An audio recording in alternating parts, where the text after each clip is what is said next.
Hi, I'm John McCain. When Republicans won majorities in last November's elections, we pledged to get to work for the American people. We don't often agree with President Obama, but on issues where we do share common ground, we'll work for bipartisan solutions that make sense for the country. That's particularly true when it comes to opening foreign markets to American goods and services. The legislation before Congress today, called Trade Promotion Authority, or TPA, will help advance the Trans-Pacific Partnership and the Transatlantic Trade and Investment Partnership. They are two major trade agreements that offer a truly historic opportunity to open markets and level playing fields in some of the world's most dynamic and fastest growing economies. Expanding trade is a goal that typically has bipartisan support. There's good reason for that. 40 million American jobs are supported by international trade. That's 1 in every 5 jobs. Those jobs pay 13% to 18% higher than the national average wage. Americans can't afford to wall itself off from the vast opportunities that lie outside our borders, where 95% of the world's consumers live. But that's what many Senate Democrats are suggesting we do in their transparent effort to curry favor with labor bosses. They're choosing to pretend the global economy doesn't exist and to forfeit the opportunity to remain the world's leading economy far into the future. The global economy isn't a theory, it's a fact. We can't refuse to compete in it. That's like refusing the weather. We either compete or we lose. We lose jobs and opportunities for American workers today and for our children and grandchildren tomorrow. Americans have never been afraid of competition. We've welcomed it. If we compete, we win. American innovation, imagination, and initiative prevail. These trade agreements open markets that have long been protected from American competition.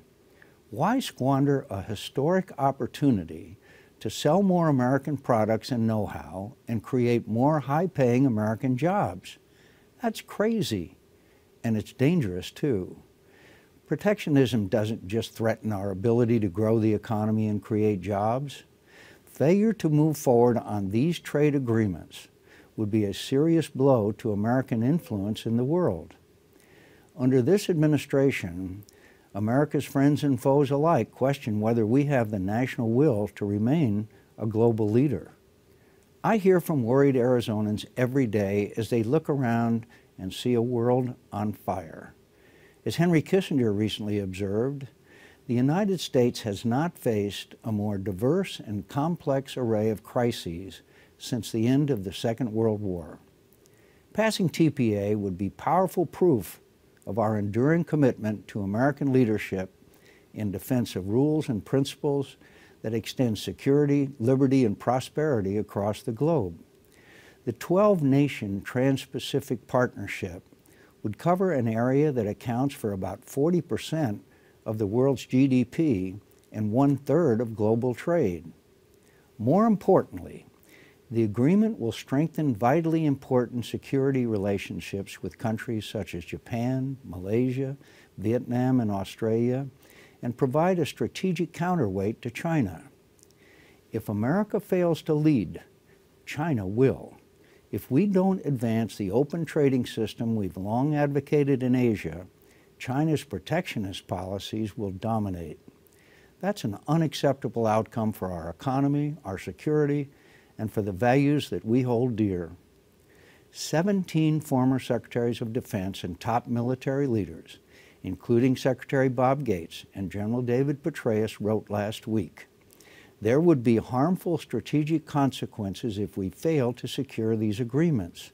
In both Asia-Pacific and the Atlantic, our allies and partners would question our commitments, doubt our resolve, and inevitably look to other partners.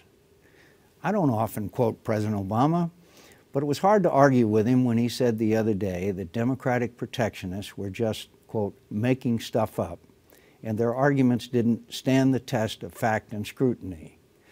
You don't make change through slogans. You don't make change through ignoring realities, the President said. Republicans agree. Democrats opposing these agreements are telling us to be afraid. Be afraid to keep our word. Be afraid of our challenges and opportunities. Be afraid to compete fairly. Be afraid to lead. But we're Americans. We don't build walls to competition. We build bridges to opportunities. We don't hide from history. We make history. We don't fear the world. We lead it. So let's get on with it. Let's stop trying to recreate the past and build a better future. That's what Americans have always done. That's who we are. Thank you for listening.